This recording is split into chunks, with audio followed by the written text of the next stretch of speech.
আলিমদের হাতে হাত করা, কোমরের মধ্যে বেরি পরিয়ে আলিমদেরকে নির্যাতন করা হয়েছে। এই জন্য ভাইয়ের আমার, ক্ষমতা পাইলে যে জুলুম করবেন এমনটা নয়। ক্ষমতা দেয় কে? ক্ষমতা দেয় কে? কত ইজ্জু মাংতাসা, কত জিল্লু মাংতাসা। যে আল্লাহ ক্ষমতার চেয়ারে বসাইতে পারে, ওই আল্লাহ আমার ক্ষমতার চেয়ার থেকে, এই ক্ষমতা আল্লাহর আছে না নাই? জোরে কোন আছে না নাই? সম্মানিত ভাইয়ের আমার, এবার ফেরাউনকে মুসা সাল্লাম গেলেন কালেমার দাওয়াত নিয়ে।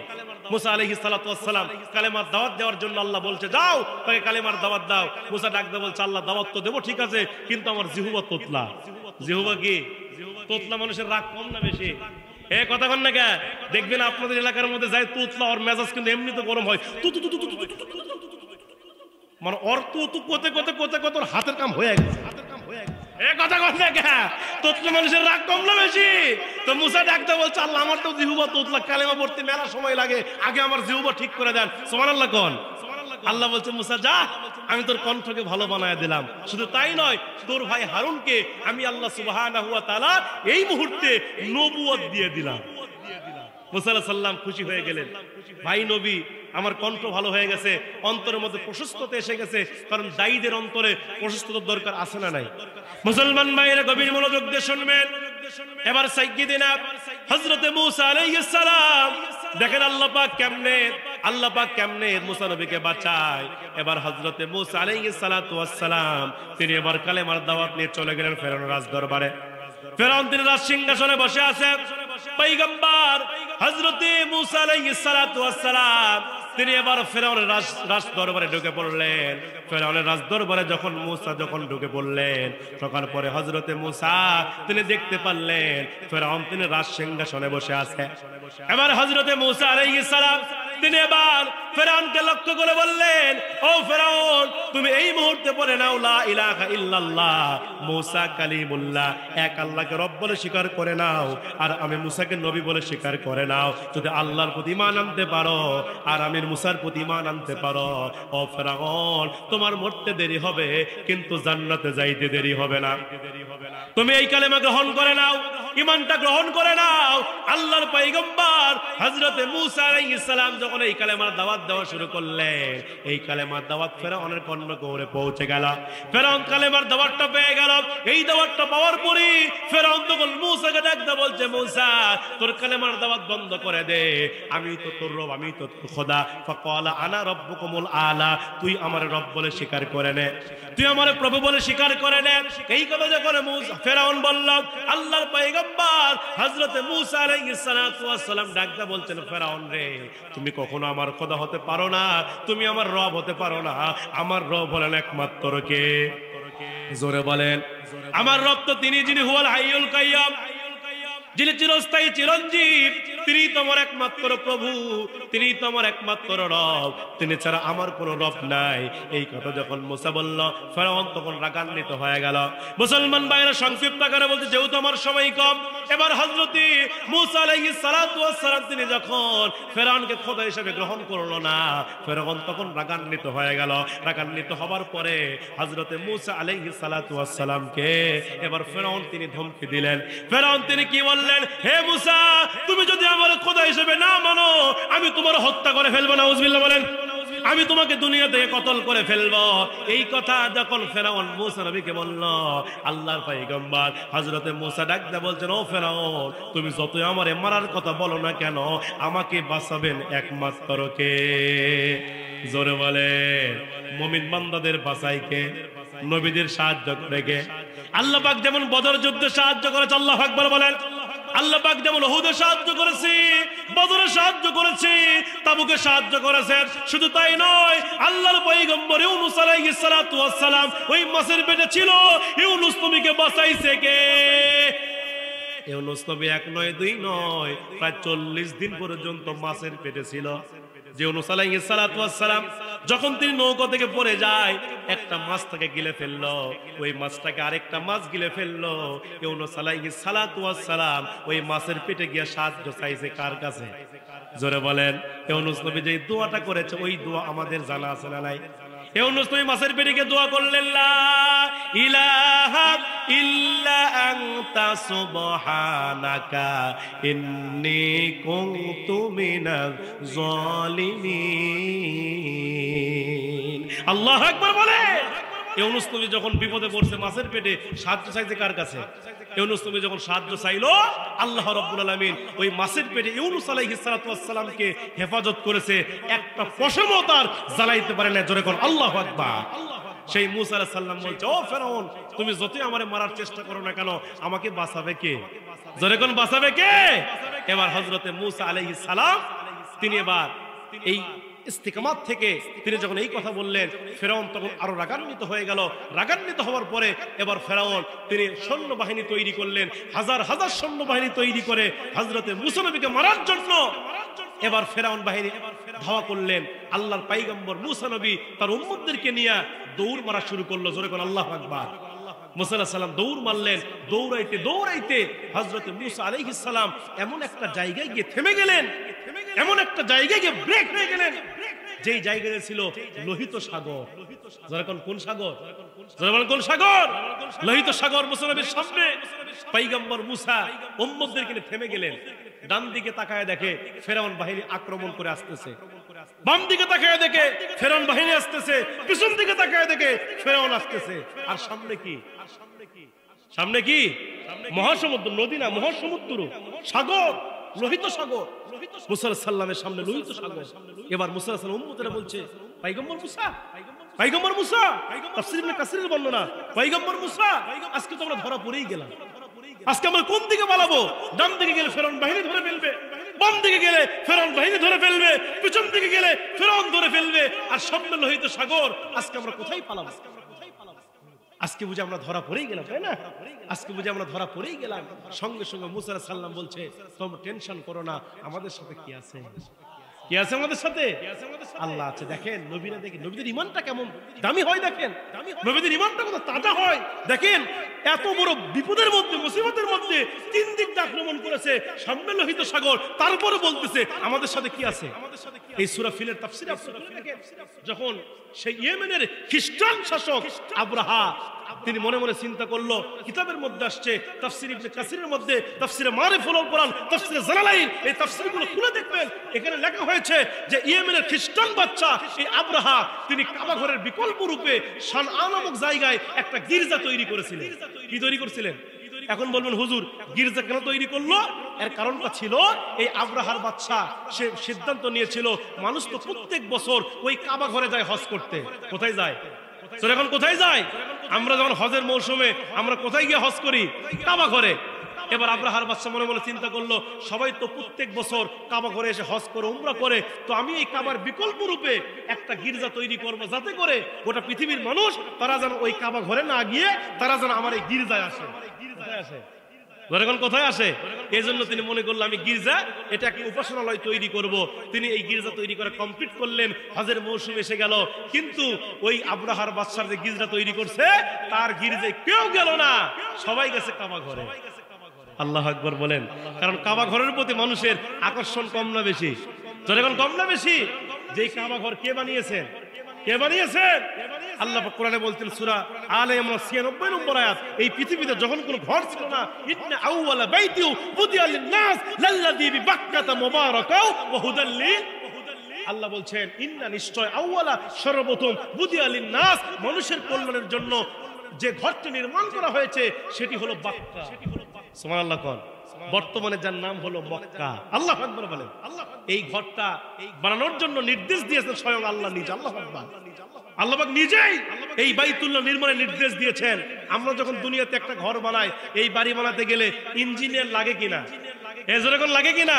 আল্লাহ রাসূল বলছেন কাবা ঘর নির্মাণ করা হয়েছে, এই কাবা ঘর বানানোর ইঞ্জিনিয়ার ছিল হযরতে জিবরাইল আলাইহিস সালাতু ওয়াস সালাম। এরপর মিস্ত্রিকে ছিল, মিস্ত্রি ছিল হযরতে ইব্রাহিম আলাইহিস সালাতু ওয়াস সালাম। আর যিনি ছিলেন যোগানী, যিনি ছিলেন যোগানদাতা, সহযোগিতা করেছেন, তিনি ছিলেন হযরতে ইসমাঈল আলাইহিস সালাতু ওয়াস সালাম। সুবহানাল্লাহ কোন? এই ঘরের মর্যাদা, এই ঘরের দাম কত বেশি। আল্লাহ নবী বলেছে আন নাজরু ইলা কাবাতি ইবাদা, যদি কোনো ব্যক্তি কাবার দিকে নজর দেয় এটাও তার জন্য একটা ইবাদত। জোরে কোন আল্লাহু আকবার। তাহলে কাবা ঘরের প্রতি মানুষের আকর্ষণ কম না বেশি? কম না বেশি? তো সানা নামক গির্জায় কেউ গেল না, সবাই গেল কাবার দিকে। তখন এই আব্রাহার বাদশা, ইয়েমেনের শাসক আব্রাহা, এই জালিম শাসক, তিনি তখন সিদ্ধান্ত নিল, যেহেতু কাবা ঘর ছাড়া কেউ আমার গির্জায় আসে না, সুতরাং আমি এই কাবা ঘর ভেঙে ফেলবো। নাউজুবিল্লাহ বলবেন না? আমি এই কাবা ঘর ধ্বংস করবো। কোন কোন মুফাসসিররা বলেন ওই সানা নামক যে গির্জা তৈরি করছিল, ওই গির্জাইতে কোনো একজন যুবককে পায়খানা করছিল। এটার কারণে সে রাগান্বিত হয়ে বলছিল, আমি ওই কাবা ঘর ভেঙে ফেলবো। তিনি কাবা ঘর ভাঙার জন্য 1 নয় 2 নয় 3 নয় প্রায় 60,000 সৈন্য তৈরি করছে। কত হাজার সৈন্য? কত হাজার? 60,000 সৈন্য তিনি তৈরি করলেন। 13টি যুদ্ধ হস্তি নিলেন। এই 13টি যুদ্ধ হস্তি নিয়ে 60,000 সৈন্য নিয়ে তিনি কাবা ঘর যখন আক্রমণ করার জন্য যাবেন, ওই সময় খানায় কাবার খাদিম যিনি ছিলেন, তিনি ছিলেন আমার নবীজির দাদা হযরত আব্দুল মুত্তালিব। সুবহানাল্লাহ বলবেন না? মুসলমান ভাইরা গভীর মনোযোগ, আলোচনা বোঝার চেষ্টা করবেন। আল্লাহ পাক কেমনে করে মুসলমানদেরকে বাঁচায়, আল্লাহ পাক কেমনে হেফাজত করে মুসলমানদেরকে, এইটা বোঝানোর জন্য আমি কথাগুলো টেনে আনছি ভাইরা। এবার আব্রাহার বাদশা তিনি কাবা ঘর ভাঙার জন্য তিনি প্ল্যান প্রোগ্রাম করতে লাগলো। তিনি মসসাব নামক জায়গায় তিনি তাবু গাড়লেন, আর তিনি প্ল্যান প্রোগ্রাম করতেছে এই কাবা ঘরকে কোন দিক দিয়ে আক্রমণ করা যায়, কিভাবে কাবা ঘর ভাঙ্গা যায়, এই প্ল্যান প্রোগ্রাম তিনি সাজাইতেছিলেন। এমন সময় আব্দুল মুত্তালিব, তিনি খানায় কাবার খাদেম ছিল, এই আব্দুল মুত্তালিবের গোয়াল ঘরের মধ্যে উঠছিল 100 জোরে কোন কয়তো 100 উঠছিল। আমার ভাইরা, এই কাবা ঘরের খাদেম আব্দুল মুত্তালিবের গোয়াল ঘরে 100 উঠছিল, কিন্তু মুসলমান ভাইরা ওই আব্রাহার সৈন্য বাহিনীরা, তারা আব্রাহার সৈন্য বাহিনীরা আব্দুল মুত্তালিবের গোয়াল ঘরের মধ্যে যে 100 খানা উট ছিল, এই উটগুলো তারা রাত্রির বেলায় চুরি করে নিয়ে আসলো। নাউজুবিল্লাহ বলে। উটগুলো তারা ডাকাতি করে নিয়ে আসলো, চুরি করে নিয়ে আসলো। উট যখন চুরি করে তাদের তাঁবুর কাছে নিয়ে আসলো, সকাল যখন হয়ে গেল, আব্রাহার বাদশার এই উটগুলা যখন তার ঘরে এলো, সকাল যখন হয়ে গেল, আব্দুল মুত্তালিব তিনি গোয়াল ঘরের মধ্যে গিয়ে দেখে গোয়াল ঘর আছে কিন্তু উট নাই। জোরে কোন কি নাই? গোয়াল ঘরের মধ্যে একটা উটও নাই। এবার আব্দুল মুত্তালিব চিন্তার মধ্যে পড়ে গেল, আমার উটগুলো কোথায় গেল, উটগুলা কে নিয়ে গেল, উটগুলো কোথায় চলে গেল। আব্দুল মুত্তালিব যখন উট খোঁজাখুঁজি করা শুরু করলেন, তিনি খুঁজতে খুঁজতে হঠাৎ করে কে যেন তারে বলল, ও আব্দুল মুত্তালিব, এই উটগুলা আব্রাহার সৈন্যরা তোমার বাড়ি থেকে চুরি করে নিয়ে গেছে, উটগুলো তোমার বাড়ি থেকে রাত্রিবেলা নিয়ে চলে গেছে। এই খবর যখন আব্দুল মুত্তালিবের কানে পৌঁছে গেল, আব্দুল মুত্তালিব তখন সিদ্ধান্ত নিয়ে ফেললো, উটগুলো আমি তাদের কাছ থেকে নিয়ে আসবো। এবার আব্দুল মুত্তালিব তিনি উটগুলো ফিরিয়ে নেবার জন্য তিনি এক পা দুপা করতে করতে তিনি আব্রাহার সেই তাঁবুর কাছে তিনি যাইতেছিলেন। আব্রাহা বাদশা তিনি তাঁবুর ভিতরে বসে আছে আর দেখতেছে আব্দুল মুত্তালিব রাস্তা দিয়ে আসতেছে। আব্রাহার বাদশা মনে মনে চিন্তা করলো, এই আব্দুল মুত্তালিব হয়তো আমার কাছে মাপ চাইতে আসবে। সে হয়তো জানতে পেরেছে এই কাবা ঘর আমরা ভেঙে ফেলবো, এই কাবা ঘরে আমরা আক্রমণ করবো, কাবা ঘর ধ্বংস করে ফেলবো। সে হয়তো আমার কাছে মাপ চাইবে, এই কাবা ঘর ভাঙতে হয়তো নিষেধ করবে, এই জন্য হয়তো সে আমাদের কাছে আসতেছে। আব্দুল মুত্তালিব যখন আসলো, আব্রাহার বাদশা তার জন্য একটা চেয়ার ছেড়ে দিলেন, তাকে একটা চেয়ারে বসতে দিলেন। আব্দুল মুত্তালিব যখন চেয়ারে বসে গেল, এমন সময় আব্রাহা বাদশা আব্দুল মুত্তালিবকে ডেকে ডেকে বলতেছে, আব্দুল মুত্তালিব, আপনি তো খানায় কাবার খাদেম, আপনি আমার কাছে কি জন্য আসছেন বলেন। আব্দুল মুত্তালিব ডাক দিয়ে বলে, আব্রাহা বাদশা, গত রাত্রিতে আপনার সৈন্যরা গিয়ে আমার গোয়াল ঘর থেকে উটগুলো চুরি করে নিয়ে আসছে, ওই উটগুলো তাড়াতাড়ি আপনি আমারে ফিরাইয়া দেন। আল্লাহু আকবার বলেন। উটগুলো আপনি তাড়াতাড়ি ফিরিয়ে দেন। এই কথা যখন আব্দুল মুত্তালিব বলল, আব্রাহার বাদশা মনে মনে রাগান্বিত হয়ে গেল। আর আব্রাহার বাদশা বলছে, আব্দুল মুত্তালিব, আপনি কি এমন কথা আমারে বললেন? আমি তো মনে করেছিলাম আপনি আমার কাছে এসেছেন ওই কাবা ঘর না যেন আমি ভাঙ্গি, এইটা হয়তো আপনি আমার কাছে মাপ চাইতে আসছেন, কিন্তু না, আপনি তো আমার কাছে আসছেন উট নেওয়ার জন্য।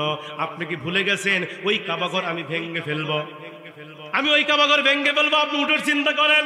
আব্দুল মুত্তালিব ডাকতে বলে, ও আব্রাহা বাদশা, ওই উটের মালিক আমি, এই জন্য আমি উট নিতে আসছি, ওই কাবার মালিক আমি না। যিনি কাবার মালিক তিনি ওই কাবাকে রক্ষা করবে।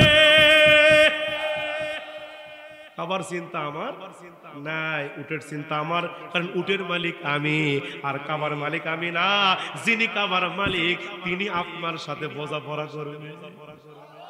ইমান কারে বলে দেখেন, ইমানের পাওয়ার কত বেশি ছিল তাদের দেখেন। আমি উটের মালিক, উট নিতে আসছি, কাবার চিন্তা আমি কেন করবো? যিনি কাবার মালিক উনি তো কাবা হেফাজত করবেন। আল্লাহু আকবার বলেন। এবার এই কথা যখন আব্দুল মুত্তালিব বলল, আব্রাহার বাদশা তিনি মনে মনে সিদ্ধান্ত নিল, না আর এই কাবা ঘর বেঁচে রাখা যাবে না, এই কাবা ঘরকে আমি ধ্বংস করব। হযরতে মূসা আলাইহিস সালাতু ওয়াস সালাম সেই কথাটাই উম্মতদেরকে বলছে, উম্মতরা দেখো, উম্মতরা দেখো, তোমরা টেনশন করো না, আর তোমরা ধৈর্য ধারণ করো, সবর করো। এই যে বিপদের মধ্যে আমরা পড়ছি, এই সময় আমাদের সাহায্য করবে কে? সাহায্য করবে কে? হযরতে মূসা আলাইহিস সালাম উম্মতদেরকে সান্ত্বনা দিল।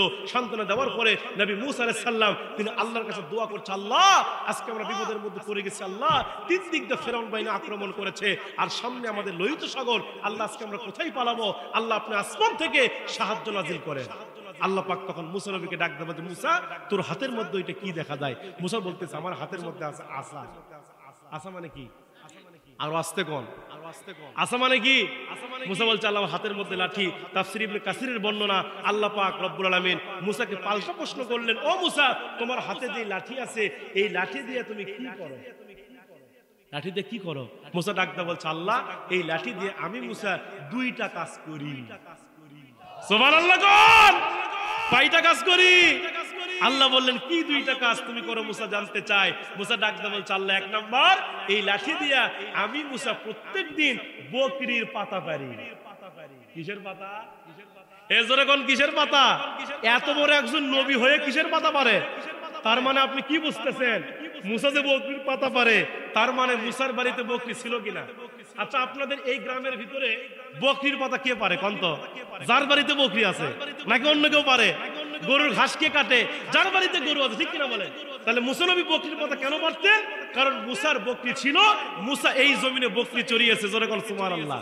তাফসীর প্রমাণ করে মূসা নবী শুধু একাই নয়, এই পৃথিবীতে আল্লাহর এই জমিনে অসংখ্য নবী রাসূলরা বকরি চড়িয়েছেন। আমি বলতে চাই মূসা নবী শুধু নবী ছিলেন না, এই নবীরা ছিলেন এই সমাজের নেতা। এই কথা বলেন কেন? নবীরা শুধু নবী ছিলেন না, তারা ছিলেন সমাজের নেতা। এই জন্য আমি বলতে চাই, যারা নেতাগিরি করতে চান, যারা নেতৃত্ব দিতে চান, আগে আপনারা বকরি চড়ানো শিখেন। কথা বলেন ঠিক কিনা? যদি কেউ বকরি চড়াতে পারে ওই সমাজের নেতা হতেও পারবে। কারণ বকরি চড়ানো কি সহজ কাম না কঠিন কাজ? এই যখন কঠিন কঠিন গোসল করাতে তখন নিয়ে যাবেন না, তখন বুঝবেন খেলা। আপনি টানতেছেন এইদিকে আর ওই সারা মারে এইদিকে। কতক্ষণ না গা বকরি চড়াতে গেলে ধৈর্য লাগে কিনা? লাগে কিনা? এই জন্য আমি বলি নেতাদের অন্যতম কোয়ালিটি গুণাবলী হচ্ছে ধৈর্য। ধৈর্য যার নাই সে নেতা হতে পারে। কিন্তু আমার দেশের নেতারা কি 16 বছর ধরে বকরি চড়াছে? এই কথা কন না কে? এরা বকরি চড়ায় না, এরা করোনা ভাইরাসের সময় তেলের বস্তা আর চালের বস্তা খাটের তলে লুকায় রাখে। এই কথা বলেন না কেন? এরকম নেতা ছিল কিনা আমার দেশে? আমি নিজে দেখছি, আমার এলাকায় এমন নেতা আমি দেখছি এক ওয়াক্ত নামাজ পড়ে না, কিন্তু সামনে ভোট আসলে নামাজ ছাড়ে না। এমন নেতা বুঝি দিনাজপুরে নাই? আছে আছে আছে। এক ওয়াক্ত নামাজ পড়ে না, কিন্তু সামনে ভোট, ভোটের 3 মাস আগে নেতা সাহেব নামাজ ধরে। আবার দেখবেন জীবনে নেতার মাথায় টুপি নাই, কিন্তু সামনে ভোট, নেতা মাথার মধ্যে টুপি লাগায়। জোরে কোন কি লাগায়? গায়ে পাঞ্জাবি দেয়, আবার মাঝে মাঝে তসবিও টিপে। অক দেখা মনে হচ্ছে জিবরাইলের খালাতো ভাই। কথা কন না কে? এই কথা কোন আছে না? নাই এক ওয়াক্ত নামাজ পড়ে না। আবার এমন নেতা দেখছি নির্বাচনের আগে এক আসরের নামাজ 4 বার পর্যন্ত পড়ে। কথা কোন ঠিক কিনা? দেখবেন এই সকল নেতারা নির্বাচিত হওয়ার আগে এই মাইকটা হাতের মধ্যে নিয়ে জনগণের সামনে দাঁড়িয়ে কত ওয়াদা করতেছে। ভাই কোনো সমস্যা? ভাই কোনো সমস্যা? এই নেতারা দেখবেন কত ওয়াদা করেছে, আমরা দেখেছি। এই নেতারা মাইক পিস পাওয়ার পরে হাতের মধ্যে বলছে, ভাইরা আমার, বোনেরা আমার, যদি আপনারা আমাকে নির্বাচিত করেন, জয়যুক্ত করেন, আপনাদের এইটা করে দেব, আপনাদের সেইটা করে দেব, প্রয়োজনে সব করে দেব। রড দিয়ে কি দিয়া? রড রড কি দিয়ে করে দিবে? রড দিয়ে। কিন্তু নেতা সাহেব নির্বাচিত হওয়ার পরে উনি আর জনগণকে রড দেয় না, উনি খালি একা আলা বাঁশ দেয়। এ কথা কোন ছিল কিনা? ছিল কিনা? আপনারাও তো হুজুগা বাঙালি, এক কাপ চা খাওয়ালো ভাইরে স্লোগান। কথা কোন না কে? কি স্লোগান মিছিল করতেছে? বলছে আমার নেতার চরিত্র ফুলের মতো পবিত্র, নামাজ পড়ে না এক ওয়াক্ত, গান্দা খায় 4 ওয়াক্ত। আছে না নাই? এই জন্য কোন ছিল কিনা? এই জন্য মুসলমান ভাইয়ের আবার সময় এসেছে এই দেশে কোরআনের বিপ্লব ঘটানোর। ঠিক কিনা বলেন? সময় এসেছে মুসলমানদের ঐক্যবদ্ধ হওয়ার, সময় এসেছে আল্লাহর জমিনে আল্লাহর দ্বীন প্রতিষ্ঠার সংগ্রামে মুজাহাদা করার। এই জন্য আমরা বলতে চাই, আমরা এই দেশের ভিতরে বহু বছর ধরে দাদার আইন দেখেছি, চাচার আইন দেখেছি, ভাবের আইন দেখেছি, বুবুর আইন দেখেছি। একটা বারের জন্য আল্লাহর কোরআনের আইন দেখতে চাই, ইসলাম দেখতে চাই। আপনারা কি রাজি আছেন? তো হাত আল্লাহকে দেখায় দেন।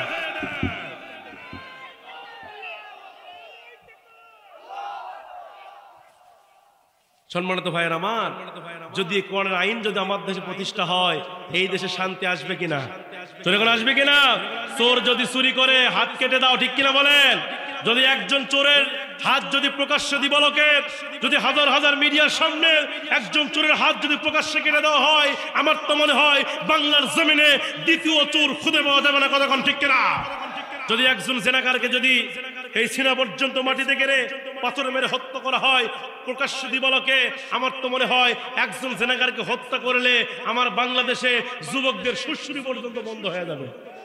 এই কথা বলেন না কেন? আজকে জেনা আছে না নাই? আজকে আমার দেশে দুর্নীতি আছে না নাই? টেন্ডারবাজি আছে না নাই? টেবিলের তলে দিয়ে ঘুষ আছে না নাই? আজকে আমার দেশে সুদ আছে, ঘুষ আছে। একমাত্র ঘুষ আর সুদ বন্ধ করতে পারবে একমাত্র আল কোরআন। কথা বলেন ঠিক কিনা? আজকে আমার দেশে ঘুষ খায় প্রকাশ্যে, আবার কিছু কিছু ঘুষেরও আছে ও ডাইরেক্ট খায় না, খালি টেবিলের ড্রয়ার খালি খুলে দেখছে ওর মধ্যেই ঢুকে। কতক্ষণ না খায় টেবিলের ড্রয়ারের মধ্যে নামাজও পড়ে, আবার ঘুষও খাচ্ছে। ওই টাকা কি তাহাজ্জুদ নামাজের পরে তুলবে? কতক্ষণ না খায়। আবার এমনও ঘুষেরও আছে ডাইরেক্ট খায় না, মিষ্টির প্যাকেটে। এই কতক্ষণ না খায় মিষ্টির প্যাকেটের মধ্যে টাকা। যদি বলা ভাই কি এটা কিসের জন্য, বলছে হুজুর মিষ্টি খাওয়ার কষ্ট আছে। বলছে মাত্র 2 লাখ। মাত্র কয় লাখ? কিন্তু মিষ্টি খাওয়ার যদি 2 লাখ হয়, তাহলে বিরিয়ানি খেয়ে খাওয়ার কয় লাখ হবে? কতক্ষণ না খায়। এরকম ঘুষারও আছে না নাই? এই জন্য মুসলমান ভাইয়ের আমার, এই ঘুষ যদি বন্ধ করতে চান লাগবে কিসের আইন? যখন কিসের আইন? কোন আইন যদি জমিনে প্রতিষ্ঠা হয়ে যায়, এই ঘুষ সুদ অটোমেটিক বন্ধ হবে। আমার দেশ ওই মদিনাওয়ালাদের মতো চলবে। কথা বলেন ঠিক কিনা? এবার হযরতে মুসা বলছে, আল্লাহ আমার হাতের মধ্যে কি? যখন কি? আল্লাহ বললেন মুসা লাঠি দিয়ে কি করো? মুসা বলতে 2টা কাজ করি। 1 নাম্বার বকরি। আল্লাহ বলছে মুসা এবার তুমি জানিয়ে দাও 2 নম্বরে লাঠি দিয়ে তুমি কি করো? সাইয়্যিদিনা হযরতে মুসা আলাইহিস সালাম ডাক দা বলছে, আল্লাহ আমার হাতের মধ্যে যেই লাঠি আছে 2 নম্বরে এই লাঠিতে ভর দিয়া আমি মুসা রাস্তা হেঁটে যাই। আল্লাহ পাক মুহূর্তের ভিতরে আল্লাহ রাব্বুল আলামিন হযরতে মুসা আলাইহিস সালাতু ওয়াস সালামকে ডাক দা বলছেন, মুসা তোমার হাতের মধ্যে যে লাঠি আছে এই লাঠি দিয়ে তুমি লোহিত সাগরের মধ্যে আঘাত করো। এই লাঠি দিয়ে লোহিত সাগরের মধ্যে বাড়ি মারো। পয়গম্বর মুসা ডাকতে বলছে, আল্লাহ আঘাত করলে কি হবে, বাড়ি মারলে কি হবে? আল্লাহ ডাকতে বলছে, মুসা কথা তুমি কম বলো, তুমি বাড়ি মেরেই দেখো আমি আল্লাহ কি বানায় দেই। আল্লাহর পয়গম্বর মুসা তিনি মুহূর্তের ভিতরে তার হাতের মধ্যে লাঠি দিয়ে তিনি লোহিত সাগরের মধ্যে বাড়ি মারলেন। লোহিত সাগরের মধ্যে আঘাত করলেন। লোহিত সাগরের মধ্যে বাড়ি মারার সঙ্গে সঙ্গে আমার আল্লাহ পাকের কুদরতে ওই লোহিত সাগরের ভিতরে 1 নয় 2 নয় 3 নয় আমার আল্লাহ পাক 12খানা রাস্তা বের করে দিলে। রাস্তা বের করে দিয়েছেন কে? হুজুরে বলেন আল্লাহ পাক মুসার জন্য যখন রাস্তা বের করে দিল, মুসা নবীর মুখের মধ্যে মুস্কি মুস্কি হাসি। মুসা নবী উম্মতদেরকে ডেকে বলছে, উম্মতেরা দেখো তোমাদেরকে আমি সবর করার জন্য বলেছি, ধৈর্য ধারণের জন্য বলেছি। দেখো তোমরা সবর করেছো, আল্লাহর কাছে সাহায্য চেয়েছি, আল্লাহ আসমান থেকে সাহায্যকারী হয়ে গেছে। আল্লাহ আমাদের জন্য রাস্তা বের করে দিয়েছে। আল্লাহ আমাদের জন্য পালাবার জন্য রাস্তা বের করে দিয়েছে। আল্লাহ আমাদেরকে সাহায্য করেছে। আমার ভাইয়েরা, এবার আল্লাহর পয়গম্বর হযরতে মুসা আলাইহিস সালাতু ওয়াস সালাম তিনি এবার তার উম্মতদেরকে নিয়ে ওই লোহিত সাগরের রাস্তা দিয়ে রওনা করা শুরু করলো। হযরতে মুসা আলাইহিস সালাতু ওয়াস সালাম তিনি যখন ওই লোহিত সাগরের রাস্তা দিয়ে যখন রওনা করলেন, হযরতে মুসা আলাইহিস সালাতু ওয়াস সালাম তিনি যাইতে যাইতে লোহিত সাগরের মাঝখানে যখন চলে গেছে, মুসা আলাইহিস সালাম যখন লোহিত সাগরের মাঝখানে চলে গেছে, এমন সময় ফেরাউনের যারা অনুসারী ছিল, ফেরাউনের যারা উম্মত ছিল, এরা ডাকদা বলছেন, খোদা ফেরাউন এত সুন্দর রাস্তা এই সাগরের মধ্যে কে বানালো? ফেরাউন বলছে আমি বানাইছি। নাউজুবিল্লাহ কবেন না। ফেরাউন বলছে আমি বানাইছি। যদি ফেরাউন এই কথা না বলে তার কি ক্ষমতার চেয়ার টিকবে? তাকে কেউ খোদা হিসেবে মানবে। এই জন্য ফেরাউন মিথ্যা কথা বললো, এই রাস্তা আমি বানাইছি, আমি ছাড়া কেউ বানাতে পারে না। উম্মতেরা ডাকতে বলছেন, ও খোদা ফেরাউন, আপনার এত পাওয়ার, এই লোহিত সাগরের মধ্যে এত রাস্তা বানালেন, আপনার যদি এত পাওয়ার হয়ে থাকে আর আপনি যদি এত সুন্দর রাস্তা বানায় থাকেন, উদ্বোধন কিন্তু আপনাকে করা লাগবে, ঠিক কিনা? ফিতা কিন্তু আপনারই কাটা লাগবে, আপনি যাবেন আগে আর আমরা অনুসারীরা যাব পিছনে পিছনে, কথা কোন ঠিক কিনা? এই কথা যখন অনুসারীরা বললো, ফেরাউন তখন দেখায় দেওয়ার মধ্যে পড়ে দুইটা চিন্তা করলেন। এক নম্বর চিন্তা করলেন, যদি এই লোহিত সাগর রাস্তা দিয়ে আমি যাই আর সমুদ্রের মাঝখানে যাওয়ার পরে দুই ধারের পানি যদি এক জায়গায় হয়, আমি ফেরাউন শেষ। এই কথা কোন দেখে? আর যদি এই মুহূর্তে যদি এই রাস্তা দিয়ে যদি আমি রওনা না করি, আমার যেগুলো অনুসারী আছে কেউ আমারে খোদা হিসেবে মানবে না, আমার ক্ষমতার চেয়ার টিকবে না, আগে ক্ষমতার চেয়ার বাঁচায়। কথা কন না কে? কথা কন না কে? এই চেয়ার বাঁচানোর জন্য কি করো নাই তোমরা? কথা কন না কেন? এই কথা বলেন না কেন? কি করো নাই তোমরা?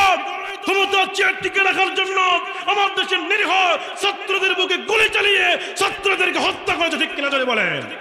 আমি বলতে চাই, কি অপরাধ ছিল সেই রংপুরের আবু সাইদের? কথা বলেন না কেন? কি অপরাধ ছিল সেই নির্মুগ্ধর? কি অপরাধ ছিল তাহমিদ আর মুনিরের মতো যুবকের? কথা কোন ঠিক কিনা? আমার ভাইরা, তোমরা হাজার হাজার ছাত্রদের বুকে গুলি চালিয়ে ক্ষমতার চেয়ার টিকিয়ে রাখতে চেয়েছিলে, কিন্তু আল্লাহ ক্ষমতার চেয়ার টিকিয়ে রাখতে দেয়নি। কথা বলেন না কেন? আপনারা সকলে অবগত আছেন, যেদিন বাংলাদেশের 5 August long march to Dhaka, যেদিন বাংলাদেশের ছাত্র জনতা, সারা বাংলাদেশের ছাত্র জনতা যেদিন ঢাকায় চলে গেল, ঢাকার অভিমুখে রওনা করলো, লক্ষ লক্ষ নয় কোটি কোটি ছাত্ররা ঢাকায় জমা হলো। আল্লাহু আকবার বলেন। সেদিন এই ফ্যাসিবাদী সরকার সেনা প্রধানদেরকে চাপ প্রয়োগ করেছিল। তিনি বলেছিলেন, আমাকে ক্ষমতার চেয়ারে থাকতে হবে, প্রয়োজনে ছাত্রদের বুকে গুলি চালাও, ছাত্রদের বুকে গুলি চালিয়ে রক্তের বন্যা বয়ে দাও, লাশের পর লাশ বয়ে দাও, রক্তের বন্যা বয়ে দাও, তারপর আমাদের 41 সাল পর্যন্ত ক্ষমতায় থাকতে হবে। সেদিন সেনাপ্রধানরা বলেছিল, পরিবেশ আমাদের অনুকূলে নাই, কয়জনকে গুলি মারবো? একজনকে গুলি মারলে আরেকজন যুবক এসে গুলির সামনে বুকটা পেতে দেয়। আল্লাহু আকবার বলবেন না? কয়জন আমরা গুলি মারবো? একজনকে গুলি মারলে আরেকজন যুবক এসে গুলির সামনে দাঁড়িয়ে যায়। আল্লাহু আকবার বলেন। সেনাপ্রধান সেদিন বললেন, পরিবেশ আমাদের অনুকূলে নাই, আমরা আর মারতে পারবো না, আপনি পদত্যাগ করেন। কি করেন? জনগণ কি করেন? পদত্যাগ করেন। সেদিন এই ফ্যাসিবাদী সরকার বলেছিল, পদত্যাগ তো করবো, আমারে 2 দিন সময় দেন। কয়দিন সময়? 2 দিন সময়। আমি একটু চিন্তা করি। সেদিন সেনাপ্রধান বলছিল, আপনাকে 2 দিন কেন, আপনাকে সময় দিলাম 45 মিনিট। জোরে কোন কত মিনিট? আরো জোরে কোন কত মিনিট? আপনাকে সময় দিলাম 45 মিনিট। ওই শাহবাগ থেকে গণভবনে ছাত্র জনতার আসতে মাত্র 45 মিনিট লাগবে। যদি এর ভিতরে আপনি দেশ ছাড়তে পারেন, আপনার জীবনটা বাঁচবে। যদি দেশ ছাড়তে না পারেন, আপনার হাড্ডি পর্যন্ত খুঁজে পাওয়া যাবে না। কথা বলেন না কেন? সেদিন রান্না করা ভাত খাইতে পারছে? খাইতে পেরেছে? আল্লাহ বলে, ওয়া মাকারু ওয়া মাকারাল্লাহ ওয়াল্লাহু খায়রুল। আল্লাহ বলে, দুনিয়ার মানুষ ষড়যন্ত্র করে, আমি আল্লাহ কৌশল করি, আমার কৌশলের কাছে কোন জালিমের ষড়যন্ত্র টিকে থাকতে পারে না। কথা বলেন না কেন? আল্লাহ পাক ছাড় দেয়, কিন্তু ছেড়ে কোন ছেড়ে? যেই নমরুদ খোদাদ্রোহী, নিজেকে আল্লাহ দাবি করছে এবং আল্লাহকে মারার জন্য তীর মারছে। কি মারছে? মানে আল্লাহকে মারবে, উপরে তীর মারছে। আল্লাহ ডাক দেয়া বলছে, জিবরাইল তীরটা আটকাও। আল্লাহু আকবার, তীরটা ধরো।